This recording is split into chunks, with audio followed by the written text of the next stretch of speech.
बरगढ़ जिला बरपाली ब्लॉक अंतर्गत कुम्हारी ठारे आयुष्मान आरोग्य केन्द्रर शुभ उद्घाटन कार्यक्रम अनुष्ठित हो जाइछि। एही कार्यक्रम रे मुख्य अतिथि भाव में बीजेपुर विधायक सनत कुमार गर्तिया योगदान करथिले। उक्त कार्यक्रम रे सम्मानित अतिथि भाव में पद्मश्री भागवत प्रधान, बरगढ़ लोकसभा सांसद प्रतिनिधि सुरेश्वर शतपथी, जिला मुख्य जनस्वास्थ्य अधिकारी बरगढ़ कुबेर चंद्र महंत, बरपाली तहसीलदार रुक्मण मेहेर, ब्लॉक प्राथमिक स्वास्थ्य अधिकारी श्रीकांत त्रिपाठी इत्यादि योगदान करथिले। अतिथि मानक द्वारा प्रथमे प्रदीप प्रज्वलन करा जायथिला। एही कार्यक्रम को पीएचईओ सुदाम पाणिग्राही परिचालना करथिले। एही अवसर में आयुष्मान आरोग्य मंदिरर डॉक्टर सुस्मित पंडा, मेडिकल ऑफिसर आयुष, रेणुका भई फार्मासिस्ट ऑफिसर, चांदिनी प्रधान नर्सिंग ऑफिसर इत्यादि योगदान करथिले। अन्य मानक मध्यरे सतलमा मंडल सभापति प्रशांत साहू, रमेश माझी, धीरज प्रधान, प्रताप सिंह, मधु भोई, विजय बाग, विजय पात्र, गुणनिधि प्रधान एवं भागवत पुजारी प्रमुख उपस्थित आज थिले। कुमारी गाँव रे आमर प्राइमरी हेल्थ सेंटर रो नुआ बिल्डिंग रो आज शुभ उद्घाटन थिला। तार आगर गोटे बहुत पुराना ढांचार गोटे घर रे तामाने चलुतला आमर पीएससी टा आरो कौन सी प्रकार उन्नत धरणर इक्विपमेंट्स गुड़ाक मेडिकल इक्विपमेंट्स गुड़ाक से इंस्टॉल करना होते एवं रोगी माने जेतेले आउसथिले तांकर भी ठीक हिसाब रे तामाने हम सुविधा जोगाई देना पड़ुथे। तो आज प्राय 1.5 कोटी टंका पाखापाखि खर्च करी सरकार तरफ आज आम सीएससी बिल्डिंग आज तैयारी करा जाइछे। आज तार आम उद्घाटन कलु आमर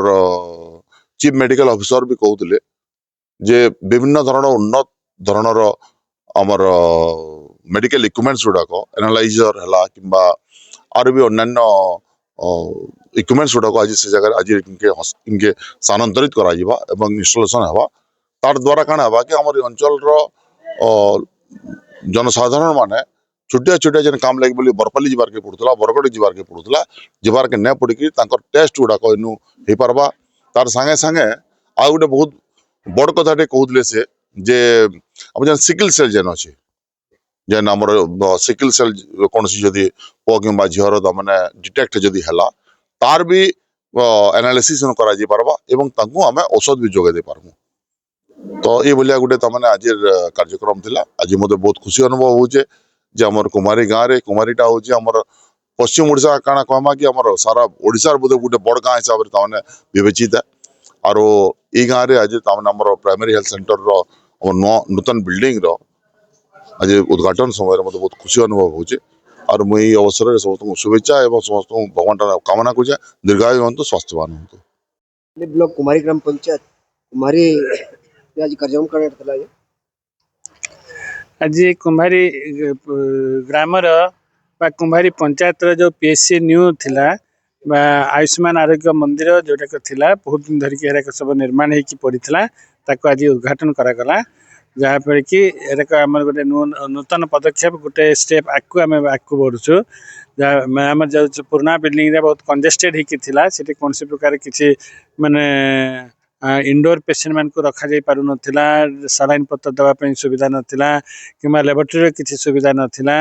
यही सब जिनस जेहेतु असुविधा थिला तेणु ताको आमे जो नुआ बिल्डिंग आमे पाइलु ताको उद्घाटन कलु एवं उद्घाटन कला परे तापर एठी हमर सब किछि शिफ्ट हो जिवो एवं लोक माने भल भाव रे से माने स्वास्थ्य सेवा पाई परिबे। पेशेंट मन को बेड व्यवस्था केते कराई एरा होछि डे केयर हॉस्पिटल केवल आउटडोर सिस्टम रही किंतु तथापि एठारे आम मिनिमम 4टा बेड रखा आम चेष्टा करूँ। जो इमरजेंसी पेसेंट आसो ताको आम पेसेंट को शुएकी सीटी आम सलाइन पत्र दे पारिबो किंबा ताको आम रखिकी ताको बेड रे शुएकी ताको आम रेस्ट दे पारिबो जार जेमती दरकार हबो से अनुसार आम व्यवस्था करूँ। सीवियर डिहाइड्रेशन पेसेंट आसथिबे ताले डिहाइड्रेशन पेसेंट माने एठू बरपाली जीवा पूर्वर आम एठी गोटे 2टा सलाइन देकी आम जदि रेफर करिवो किंबा माइल्ड डिहाइड्रेशन मॉडरेट डिहाइड्रेशन हेतिबो तांको मध्ये जदि एठी रहिकी आम जदि सलाइन दे देबो ताले मध्ये एठू एका लोक घर को एठी आरोग्य हेकी लोक घर को फेरी जीवा तेनके एठी आम मिनिमम 4टी बेड रखिबार व्यवस्था करिवो। केन केन विभाग रो नो चिकित्सा ही पर ए जगह जेहेतु एटा पीएससी न्यू ତେଣୁକରି ଯେଉଁ ମାଇନର ଟ୍ରିଟମେଣ୍ଟ ଗୁଡ଼ାକ ଏଠି ହେଇପାରିବ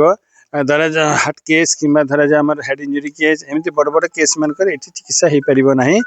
କିନ୍ତୁ ପ୍ରାଇମେରୀ ଚିକିତ୍ସା ଦେଇ ସାରିଲା ପରେ ଫାର୍ଷ୍ଟ ଏଡ୍ ଦେଇ ସାରିକି ତାଙ୍କୁ ଆମେ ରେଫର୍ କରିପାରିବୁ। ଫାର୍ଷ୍ଟ ଏଡ୍ଟା ମିନିମମ୍ ସିରିୟସ୍ ରୋଗ ପାଇଁ ଆମେ ଏଠି ଦେଇପାରିବୁ ଆଉ ଅନ୍ୟାନ୍ୟ ସାଧାରଣ ରୋଗ ଯେତେ ଗୁଡ଼ାକ ଅଛି ସାଧାରଣ ରୋଗ ଗୁଡ଼ାକ ଏଠି ସବୁ ଚିକିତ୍ସା ହେଇପାରିବ।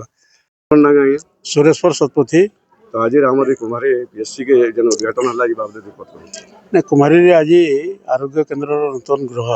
उद्घाटित हो इतार उद्घाटन द्वारा आमर अंचल स्वास्थ्य सेवार बहुत उन्नति परिलक्षित हवा तार कारण हूँ आमर जेन सब इक्विपमेंट्स गुड़ाक आसिक पड़ी नेशनल हेल्थ मिशन तरफ सेटा तार उपयोग ना हो पारे कारण बिल्डिंग अभाव थिला ताकर इलेक्ट्रिकल कनेक्शन एसी ये सबुतिर व्यवस्था ये स्वास्थ्य केन्द्र में नहीं था एवं नूतन गृह निर्माण होवार द्वारा समस्त इक्विपमेंट जिते बेले एठाने स्थापित हवा तापर आमर एठाने कौन प्रकार जेन पैथोलॉजिकल चिकित्सा लगी तार परीक्षा निरीक्षा लगी आमको बरपाली किंबा बरगढ़ पर निर्भर होगा ना पड़े आमरी अंचल समस्त रोगी मान को एवं समस्ते एठाने सिकिल सेल ठान आरंभ करी अन्य सबू परीक्षा निरीक्षा एठाने करके तार स्वास्थ्य सेवा पाई पारबे। तो आमर नरेंद्र मोदी जेन लक्ष्य रही है आमर हेल्थ आरोग्य एट दि डोर स्टेप समस्त द्वार केमती स्वास्थ्य सेवा पहुँचवा से दिगरे यहाँ गोटे निर्णायक पदक्षेप आज हो सारी कारण जेहेतु आमर एठाने नूतन गृह उद्घाटन होवार संगे संगे समस्त इक्विपमेंट गुड़ाक सुसज्जित हो सारी आसंता काली ठार ओपीडी आरंभ होगा समस्त प्रकार परीक्षा निरीक्षा आरंभ होगा मैं आशा करुचे ये अंचल सेवार बिल्डिंग उद्घाटन एवं समस्त इक्विपमेंट उपयोग नहीं करी आमरी अंचल सुस्थ एवं निरामय रहा। समाज के मेसेज देवार जे आम समस्त केंते आम समाज के सुस्थ समाज गठन करमा कारण सुस्थ रहे जा गोटे समाज से अन्य किसी काम करि पारबा जड़े जदि असुस्थ हो से निजे समाज के किसी तार अवदान न रहे तेणु आम समस्ते जेन मैंने भी सामाजिक क्षेत्र में रोचुँ आम निजे सुस्थ होबार संगे संगे आम अन्य समस्त को केंदे सुस्थ रखमा एवं सुस्थ समाज गठन करमा जेन दिगरे आमर जेन लक्ष्य रही है भारत वर्ष के विश्वगुरु करवार लगी से दिगरे सुस्थ समाज आवश्यकता अच्छे समस्ते सुस्थ रहमा एवं सर्वश्रेष्ठ भारत